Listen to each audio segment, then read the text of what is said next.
Jeffrey Dahmer murdered 17 young men over 13 years.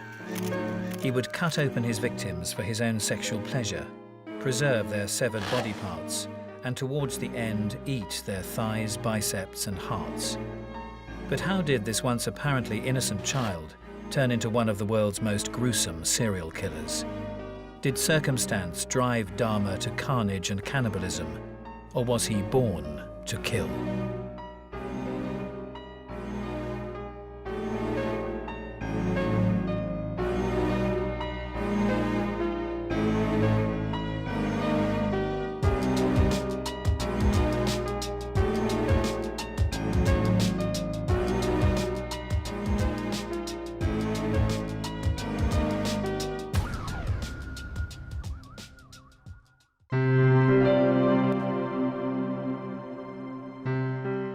Jeffrey Dahmer was one of the most infamous serial killers of modern times.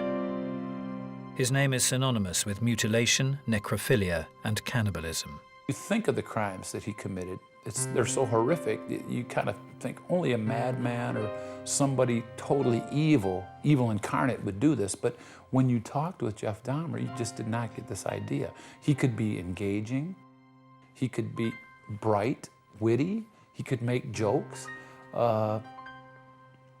He was able to fool a lot of people. People that worked with him had no idea that he was a violent man. This was part of the real danger of Jeffrey Dahmer. He could join you or me at lunch and no one would detect that he was a violent person. Jeffrey Dahmer on the surface was not an abnormal appearing individual. He was fairly good looking, he was well spoken, he was articulate. Never in a million years would I have guessed a homicidal maniac. To me, he's always been really a tragic figure, which is kind of hard for a lot of people to understand. But I don't really think of him as, you know, the serial killer monster. I just think of him as this kid who was spiraling out of control and nobody stopped him.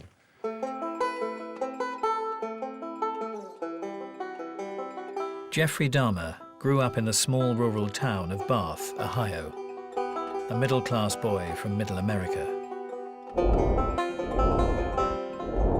Robert Ressler, an FBI behavioral analyst and the man responsible for coining the phrase serial killers, was called in to interview Dahmer. His years of experience interviewing serial killers such as John Wayne Gacy gave him a unique insight into Dahmer's mind. There is no evidence with Jeffrey Dahmer of any severe mistreatment or abuse in his childhood.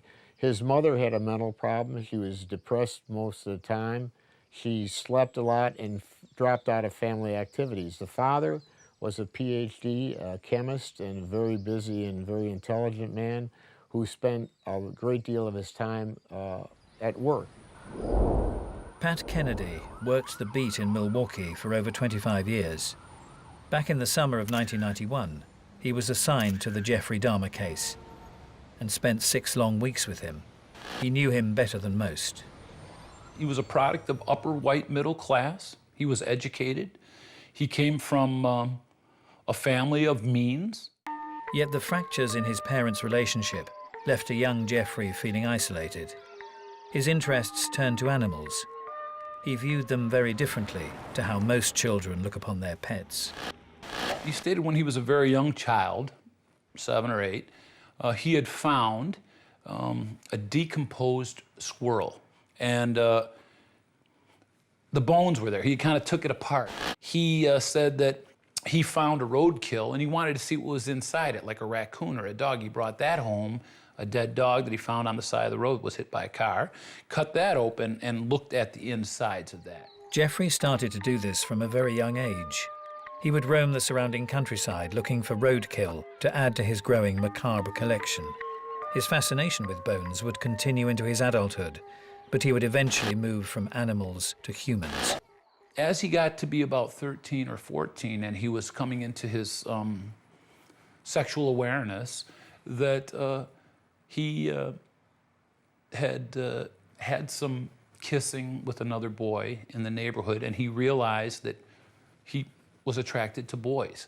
Becoming aroused sexually, and the cutting up of these animals somehow became enmeshed. So what he did as a young man with animals, he eventually did do later on in life with human beings.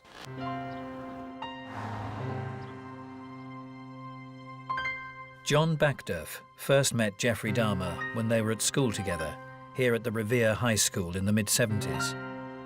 John, professionally known as Durf, has since created a comic book illustrating his teenage years with Dahmer.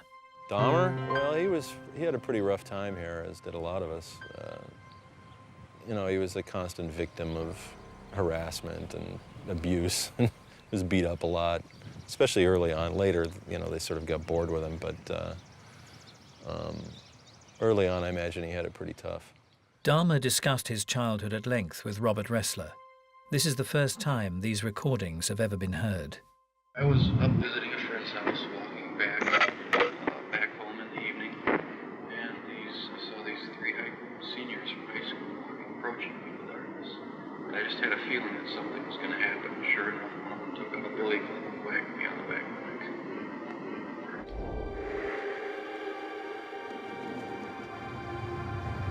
When we got to high school, it was when suddenly he became this incredible freak, you know, with the drinking and erratic behavior.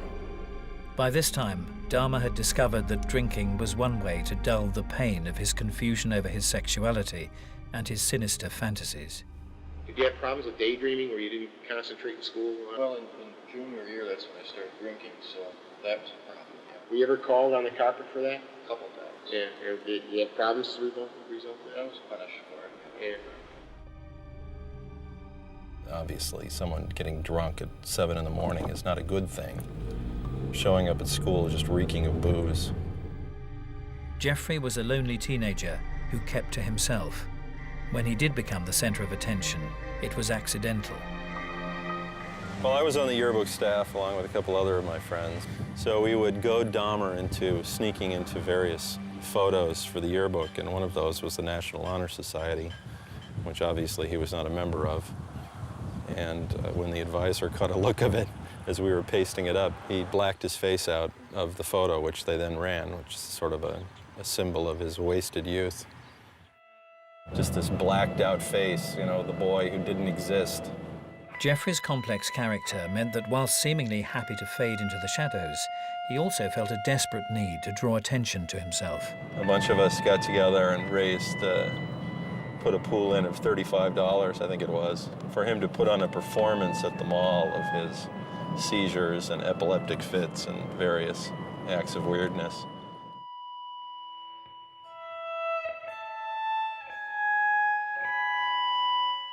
Durf also remembers stories of Dahmer experimenting with animals. His odd behavior was evident one fishing trip. Pulled a fish out of the lake, just a little sunfish, and took out a pocket knife and slashed it to bits. And my other friend said, "What the hell did you do that for?" And Dahmer responded, "I just wanted to see what it looked like."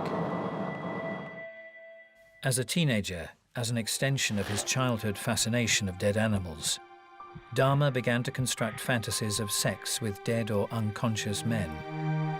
Dahmer told me that on one occasion he had seen in the newspaper an account of a young man who was killed on a motorcycle. And he fell in love with the individual just from the photograph.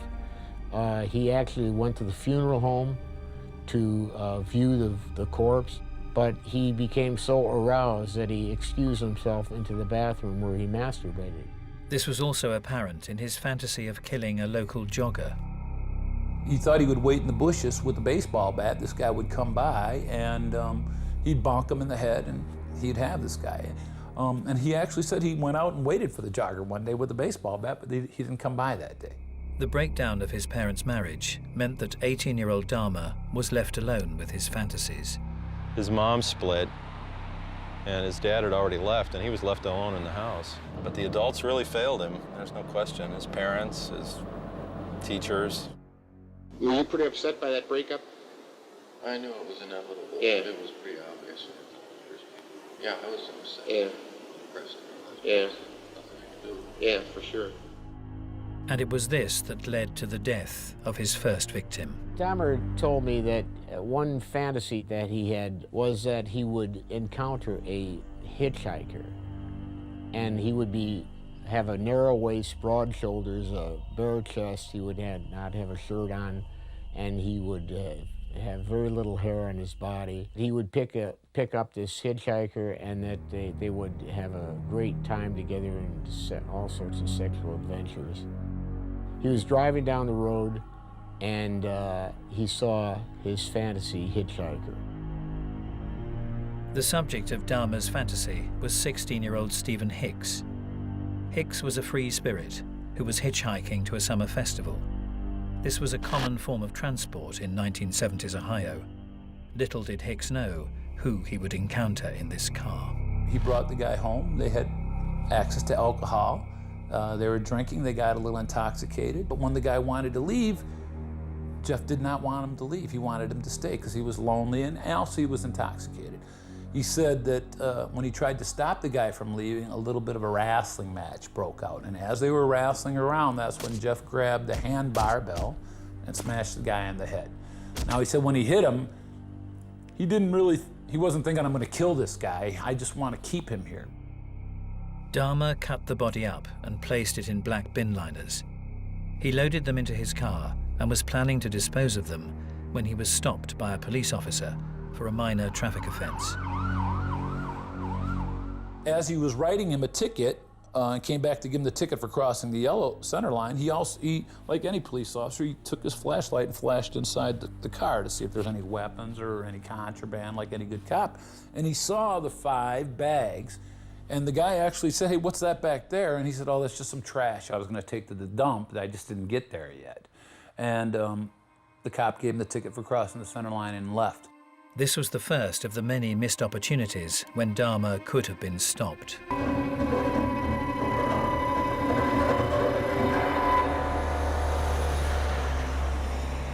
This is Dahmer's house. This is where he killed his first victim. He took it into this crawl space and apparently stripped the flesh off the bones underneath there. And when the cops went in there, turned this light on, and the whole thing lit up. Ceiling, floor, walls, everywhere, just covered in dried blood. He then smashed the bones up with a sledgehammer, stood in the middle of the woods, and spun in a 360-degree circle, throwing the remains as he turned. He said for the next couple of weeks he'd read the paper every day to see was there anything about this guy missing or anything. Never did. So he realized, I got away with murder. I killed somebody and nobody knows about it. I'm gay and nobody knows about it. Again, from the very beginning, more secrecy became part of his life. It also tortured him. And that's kind of how it started, and then it just grew from there. It would be 9 years before Dahmer would kill again. Once he did, he would be unable to stop.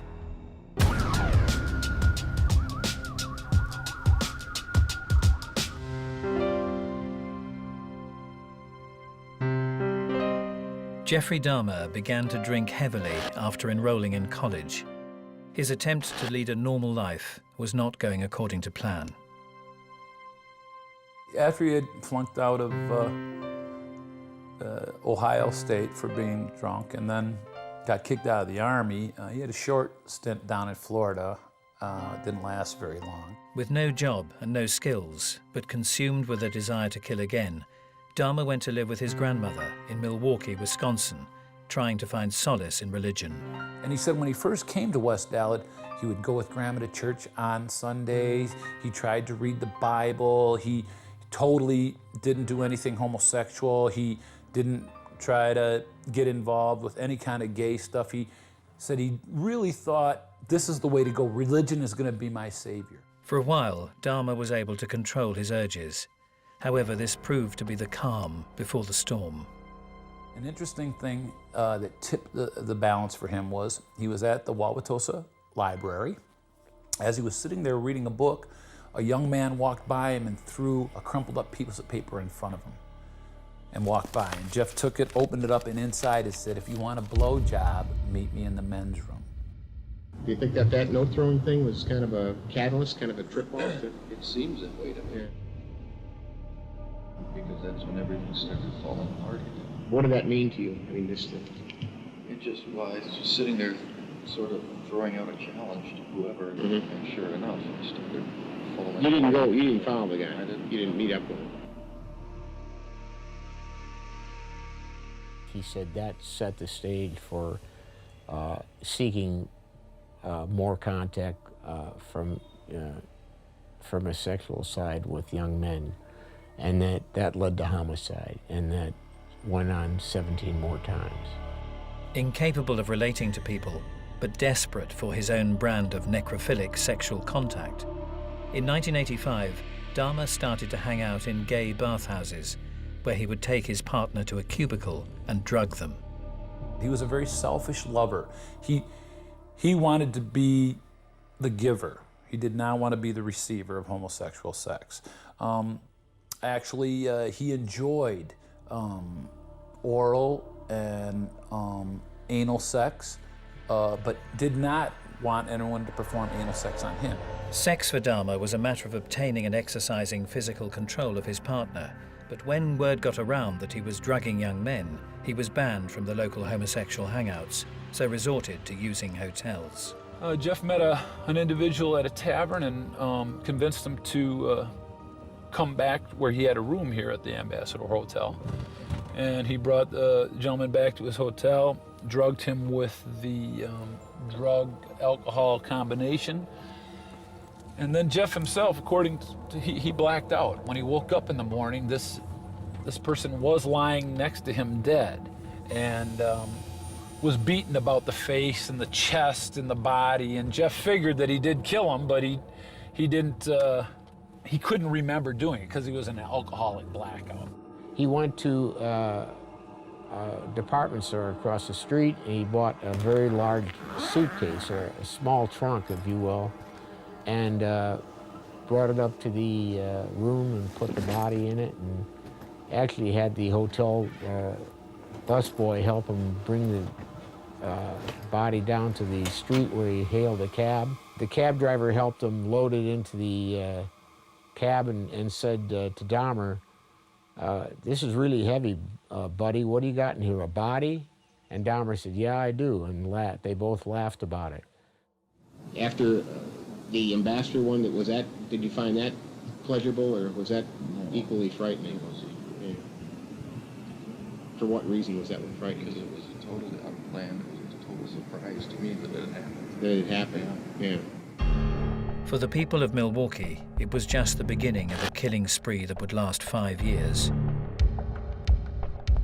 District Attorney Michael McCann remembers the time well. Dahmer killed 16 young men between 1987 and 1991. We had no idea that a serial slayer was operating in our city. From this moment onwards, Dahmer continued to kill. Sometimes there would be months, weeks, or even just days between his killings. After already killing 4 men in August 1988, Dahmer made a fatal mistake. His 5th victim escaped. The police were called, and Dahmer was arrested for molesting and taking photographs of a 13-year-old boy. With the police and the court unaware of his grisly death toll, he was sentenced to do only 12 months in a low-security prison. His defense lawyer was Gerald Boyle. He had to spend first year in a very, very uncomfortable environment of the county jail, where he could only get out to go to work, a very hard way to serve time. So the judge gave him this very strong sentence, but nobody could guess. He had already killed 4 people by that time. Dahmer's sentence was reduced after he made a desperate plea to the court, stating that what he did was deplorable and assuring the judge that it would never happen again. But it soon would.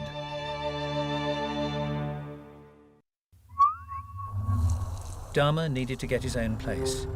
He moved from his grandmother's house to flat 213 Oxford Apartments.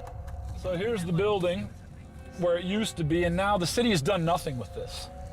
Absolutely nothing. It just sits there fallow. Now the building was in this design. It was a rectangle, 3-story, white stucco, 36-unit apartment. Behind this door was a place for Dahmer to fulfill his fantasies and commit horrendous acts on others, a place of death and destruction. He would pick up many of his victims from gay bars. This area here is pretty much where kind of the gay area kind of starts. This place right here, 219, was the place he liked to go for the, they would have the drag shows. And right next to it, C'est La Vie was another one of his favorites. As we go this way, there's a couple. Now, he was considered kind of a honey. I mean, he was a nice-looking guy. I mean, people thought he was nice-looking. And like I said, I wish I could be as lucky with women as this guy was with men. I mean, he got laid a lot. And he didn't kill everybody that he was sexually involved with. Local bartender Tony Timer remembers Dahmer well.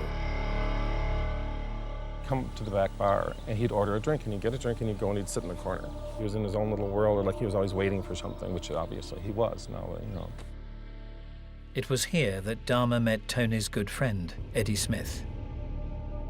Eddie was such a wild, crazy person, so you couldn't help but like him, which, you know, Dahmer did. And so they knew each other real well. You know, well enough to make him comfortable enough to go into a house and take photographs. Eddie dreamt of becoming a model, and Dahmer knew all the right things to say. At $100 a session, it was easy money.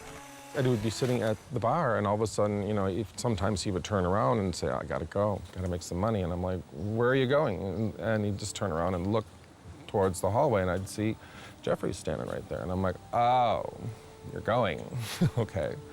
Well, call me when you're whatever, you know. On Wednesday, the 24th of June, 1990, Eddie met up with Dahmer and was seen dancing with him at the Phoenix Club. He just left with Dahmer and never came back. It was only at the trial years later that Tony realized that the same quiet man who used to drink at the end of his bar was the same man who had brutally murdered his friend. The community was shattered, you know, I mean, people stopped coming out. That blew my life apart. It didn't just affect my life. But it wasn't just the gay community that Dahmer targeted. He was an opportunistic killer who was always on the lookout for potential prey. One of his victims was in the bus stop right here.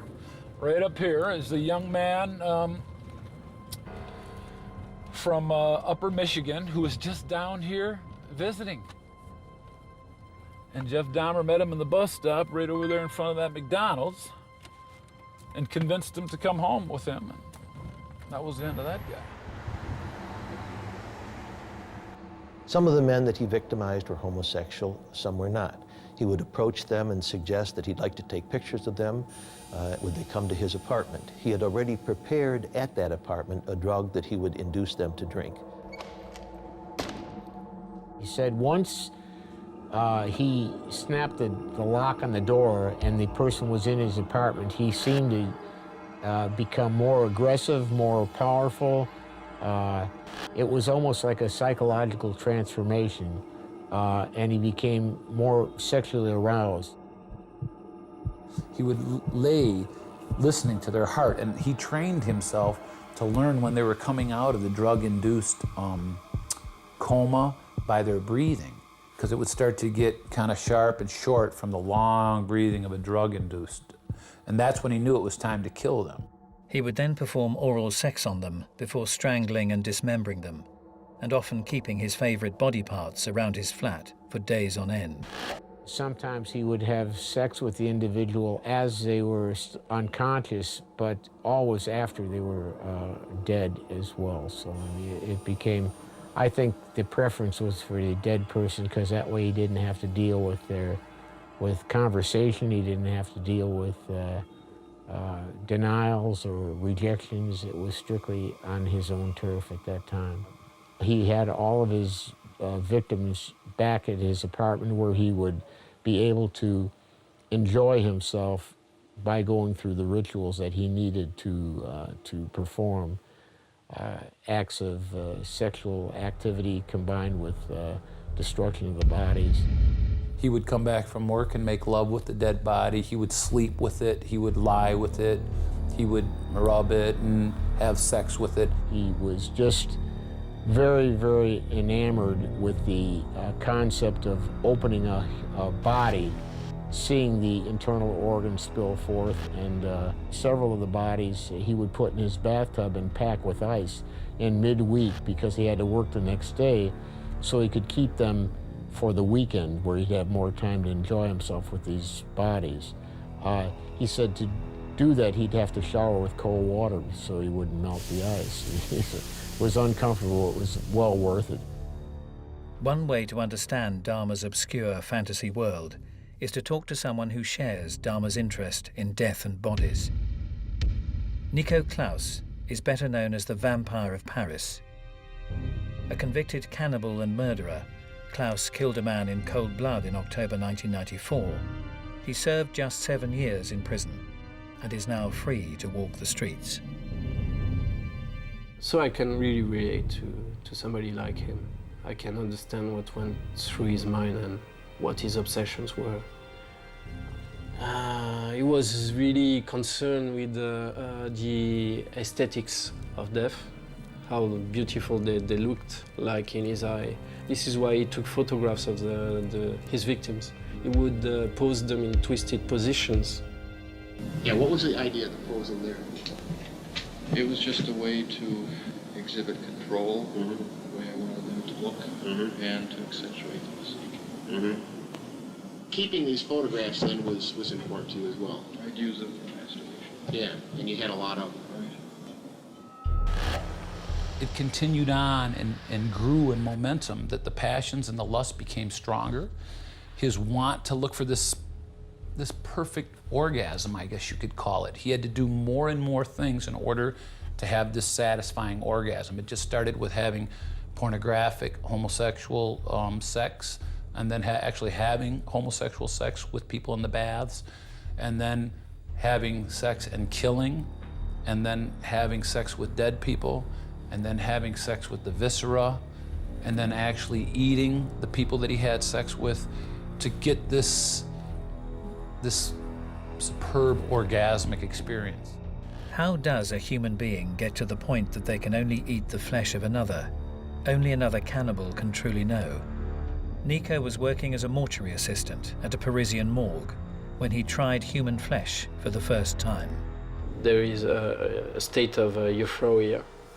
Right after you have done it, you really feel on a big high, and you are like on the top of a mountain. During dismemberment, I saved heart, muscle meat from thigh, arm, bicep, yeah, liver. Cut it into small pieces, washed it off, put it in these clear plastic freezer bags, and put them in my floor freezer. Just as an escalation, trying something new to satisfy. And I would cook it, and then look at the picture and masturbate afterwards. Did that have any positive effect to that ritual? It satisfying? It made it feel like they were more part of me. What he did was he bought an adaptable grill to put on his gas stove. We found this, and he said he would just kind of sear it on both sides with a little oil. He did add some condiments to it, some vegetables and mushrooms and onions, and towards the end there, that was the month before we caught him, pretty much the only meat that he ate was human. Flesh tastes like horse meat in my experience, but of course it depends on the part that you eat. Ultimately, Dahmer wanted a partner he could completely control, dead or alive. He began fantasizing that he could make things much better for himself by creating a sex zombie. And the sex zombie, he thought, would stay with him, and all the time he would not have to murder anymore. I wasn't getting the satisfaction from having to kill people. So I took it to a new level. I had a hand drill that I use for normal things like installing my alarm system and everything. Drills a small bore with a skull very quickly, and with a large syringe, I filled that up with or is it injected into it? Filled it? Yeah, injected it into the front lobes, hoping to produce a zombie-like state. He was not interested in having a relationship with a willing victim. He wanted total control over a human body and do whatever he wanted. He had met 14-year-old Konarak Synthosymphony in the Mall when he tried out his new drilling technique, but he made the mistake of leaving him alone. I saw him sitting on the sidewalk. Two girls were with him. They called the police. They had to think of a story quickly. They told him that he was a friend. He gets drunk. He was not wanting to go back, so one officer grabbed him by this arm, another officer grabbed him on the other arm, and they walked him up to the apartment. And they left. That's when I gave him the second GP. Right away? And how long did it take him to die? And that was Immediate. Yet again, like many before them, the police were taken in by the courteous Dr. Jekyll side of Jeffrey Dahmer's personality. But with the bodies piling up and a pungent smell emanating from his apartment, it wouldn't be long before he would start drawing attention to himself. Jeff said that this was a continual problem, the smell, that his neighbors, the building supervisor complained about the smell. Sir Packliber Princewell was in charge of Dahmer's apartment building and had to deal with the complaints. Somebody told me that it is coming from his apartment. And so I had to call him and ask him, what's going on? Can't he clean up or what? How did that go? I'd either blame it on the freezer or the fish tank. He said he almost passed out. What was in that? 3 headless torsos. Yeah. Stripped of flesh. The man who brought an end to Dahmer's reign of terror was 32-year-old Tracy Edwards, who after escaping from Dahmer was running down a street with a pair of handcuffs on one wrist when he managed to flag down a passing police car. Had the officer been able to unleash that handcuff, that may have been the end of it. So they went back to Dahmer's residence. Jeff opened the door. They said who they were and what they wanted, but Jeff didn't have the key for the handcuff because the way he got the handcuffs back from his victims was by cutting off their hands. When they entered the apartment, one of the officers saw some pictures in a bedroom of a skinning of a human being, looked at the pictures, was surprised, then looked around the room and realized he was in the very room where those pictures had been taken. He yelled out to his partner, "Grab him." When I arrived, I saw Dahmer was arrested on the ground, handcuffed, and I was told by the officers to look in the refrigerator. At this time, when I did open up the refrigerator, what I found in there was an empty refrigerator with a cardboard box containing a freshly severed head of a black male. The eyes and the mouth were open. It should be stated that the interior of the refrigerator was immaculately clean. In the back was a box of Arm & Hammer baking soda, and on the side were condiments, mustard, ketchup, A1 sauce. And I felt fear from the bottom of my feet all the way to the top of my head. You can't make sense of anything that looks so bizarre. Dahmer's killing spree was finally brought to an end. What was motivating Jeffrey Dahmer to kill, dismember, and eat his victims? Was he sane or insane?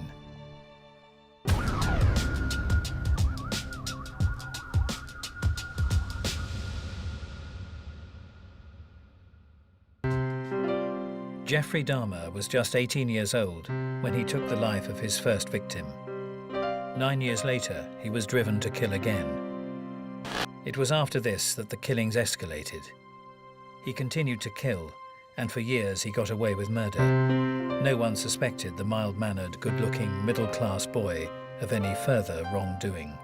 In a long list of these, I mentioned the judge that commuted his sentence, the first police officer that let him go in Ohio. When he first got out, he was on probation, but not once during his entire time of being on probation did a probation officer come to his apartment, much less make a surprise visit to his apartment. Also, he was under court order to see a psychologist every month. And some of the days, he had just killed somebody over the weekend and chopped them up and threw them away, and then he was sitting in talking to the psychologist, putting on a front and being cleared to go. This time was different. They had him in custody, and they weren't about to let him out of their sight. Knowing that it was all finally over, Dahmer signed away his rights to an attorney. From midnight into the early hours of the next morning, he started unveiling the wicked truth behind his evil acts. He didn't tell us about eating people right away. In the freezer part of the refrigerator, they found individually wrapped and prepared body parts: the thigh, bicep, heart, liver. As Kennedy continued his interrogation, the most pertinent question was why. There was mental illness in his family, and that's not a stigma. I mean, a lot of our families have mental illnesses. The fact that there was a lot of arguing going on between his mom and dad and when he was growing up. The fact that he felt abandoned. I mean, all these things together, could they produce? Who knows? Had his desertion as a teenager left Jeffrey with a fear of abandonment that affected his adult life? We had discussions about love, because I said, Jeff, why don't you just have a regular boyfriend, you know? I mean, and then you wouldn't have to kill these people. He said, people always left. I could never get anyone to stay with me. So I saw that the only way I can keep them with me was by killing them. But by actually eating the person, that this young man actually became part of Jeff Dahmer. Dahmer did state that he was, there was not a victim of his crimes that he did not personally love and would like to have stayed with on a permanent level. It all boiled down to the same routine. When they were going to leave, that's when they died. Even Dahmer himself can't provide an explanation. What do you account to the fact that you're getting into this so often? The fact that I was desperately trying to make it so it satisfied, but it never did completely. But was it just a simple case of not being able to find what he was looking for? And you met somebody who consensually would set up a living arrangement with you.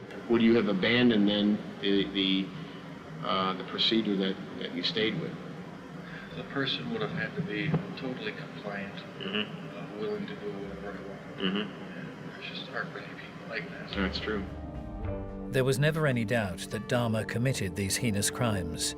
His 60-hour confession and the insurmountable evidence was to solve a complicated question. Was Dahmer sane or insane? If the court found Dahmer sane, he would spend the rest of his life in prison. If they judged him insane, he would go to a psychiatric hospital from which one day he could possibly be released. Prosecutor Michael McCann had a different approach to the trial. We have in Wisconsin what's called a bifurcated trial. We use the same jury, but we do it sequentially. First, did he do the slayings? Secondly, was he sane or insane at the time? So the second part of the trial was the real issue. That went on for several weeks in this very courtroom. Dahmer called on his old defense attorney, Gerald Boyle. Boyle felt his client had to be insane. Killing didn't obviously mean anything to him. He had no conscience. So he wasn't going to be rehabilitated no matter who was working with him. To the average person, killing and eating another human would not be considered a sane act. But according to Wisconsin's legal definition of sanity, if a person knows what they are doing is wrong but keeps doing it anyway, they are classified as sane. Dahmer definitely knew what he was doing, but he didn't care. He justified what he was doing by his own standards. He knew what was against the law. I think after you kill a certain number of people, you've lost all track of morality. You no longer feel constrained by the morals that bind most of us. Dahmer sat emotionless during the verdict before the judge and the families of the victims he'd killed and dismembered. He was judged to be sane and sentenced to life imprisonment on the 17th of February 1992. Someone asked me once, how many people do you have to kill and eat before you're insane in Milwaukee? I can say this, that everyone who knew Dahmer, and I think the most skilled psychiatrists, said Dahmer was sane. That is even more frightening than believing Dahmer was insane. I believe he was sane and tragically evil. I felt that that was a just end for what he did. He needed to be removed from society forever, for the rest of his life. And I think that's what he should have got, and that's what he got. Of course, we had 15 verdicts of guilty and 15 verdicts of sane. while committing the crime. And then, of course, the sentence of the court was such that so long, 900 plus years, that he would never be released. When Dahmer went to the maximum security prison at Columbia, he came in contact with a minister or ministers and started reading the Bible and attending chapel there.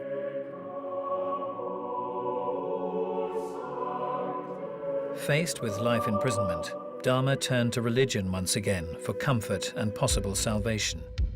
Eventually, he asked local Church of Christ minister Roy Radcliffe to come to the jail to baptize him. After I agreed to baptize him, he heaved a deep sigh of relief because he was afraid that I would say, I can't baptize you because your sins are too grievous, your sins are too bad, your sins are unforgivable. Well, that violates everything I've ever believed, and I would never say that. Jesus Christ came to save sinners. Jeffrey Dahmer was a sinner, and it's as simple as that. It was our first Thanksgiving holiday that was coming up, and so he made a big deal about giving this card to me, and it was written out and so forth. He talked about how much he was grateful for all that I'd done for him and how thankful he was that I was in his life and I hadn't given up on him. The only emotion he ever had confessed to regarding his murders was love. It wasn't hatred at all. And I never saw a sense of malice or anger or hatred toward any of his victims at all. In November 1993, 2 inmates were killed by delusional schizophrenic Christopher Scarver at the Columbia Correctional Institute. One was Jesse Anderson, the other was Jeffrey Dahmer. Scarver got a piece of equipment off an exercise machine, crept up upon Dahmer and bludgeoned him to death,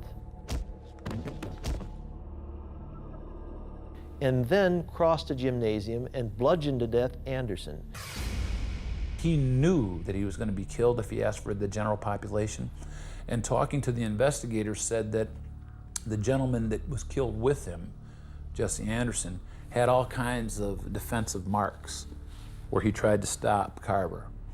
But Jeff Dahmer had no defensive marks on him, that all his strikes were from the beginning, from the head. And a very interesting thing, what I thought was interesting, was he was killed with a hand barbell, which is the same instrument he used to kill his very first victim. He was a young man that I felt a friendship toward, and I'd lost a friend, and so I was very much in shock and disbelief about it at first. I felt somewhat sorry for the man being beaten to death by another inmate. Didn't seem right. It's not supposed to be what happens in prison. It did kind of shake me up a little bit. I don't know if this means I'm, not the macho guy I wanted to be, but I felt really conflicted about it. Because I had got to know him, I saw him as a very tragic figure. I guess I felt sad that he was dead because I don't believe anybody needs to die like that. He died pretty brutally, but you can't say he didn't deserve it, but still. I think at that point it's probably a relief to him, I would think. That was no kind of life. I was kind of elated. I was kind of happy. I'm like, well, good riddance. I'm glad it's over. That's the least he can do for me, for taking my friend. And he didn't deserve to live, not after that. Jeffrey Dahmer was cremated immediately, although his brain was removed at the request of his mother. She wanted the brain studied because she's trying to offset the belief that Lionel had suggested that somehow his brain was deformed. About a year later, the scientist involved with the brain decides there's no abnormality with his brain. Was Dahmer's behavior simply down to nurture? Was Dahmer not born to kill? No, I don't think he was born like that. I think it's environmental. And I disagree. I think anybody who in a young age is the victim of abject loneliness is probably going to have serious problems in life of one nature or another. Did he choose evil? Yes. Was he an evil person? I can't say, and I wouldn't say that about anybody, especially after I spent so much time with him and saw parts of him that were very much like you and me. He had cares and loves and feelings like anybody else. Did he have some? I personally thought he was crazy. You'd have to be crazy to do what he did. I don't think Dahmer was born to kill. I think Dahmer had the benefits of a good family, a basically good family. a decent area in which to be raised, educational opportunities. He chose not to accept them. Whatever factors led to Dahmer's path of destruction, it will take the city of Milwaukee a long time to return to normality. He scarred the city. He's done something that will probably take generations to heal.